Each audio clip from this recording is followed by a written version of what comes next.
Traumwolke. Gute Nachtgeschichten. Die geheime Höhle im Wald.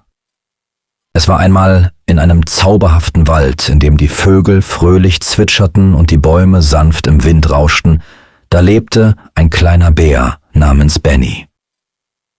Benny war neugierig und abenteuerlustig und er liebte es, neue Dinge zu entdecken.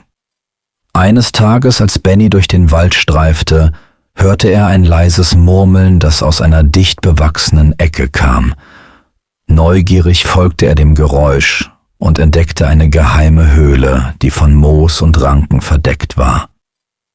Benny spürte, dass dies das Abenteuer war, auf das er gewartet hatte. Der kleine Bär zögerte keinen Moment und machte sich daran, die Höhle zu erkunden. Mit jedem Schritt, den er in die Dunkelheit wagte, wurde sein Herz schneller. Doch Benny war mutig und entschlossen, das Geheimnis dieser Höhle zu lüften. In der Höhle fand Benny funkelnde Kristalle, die im Licht der Taschenlampe schimmerten, und geheimnisvolle Zeichen an den Wänden. Er war fasziniert von all den Wundern, die sich ihm boten.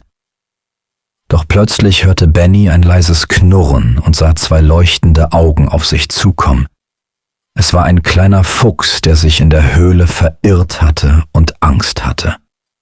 Benny wusste, dass er helfen musste, und so sprach er beruhigend auf den Fuchs ein, und gemeinsam fanden sie den Weg aus der Höhle.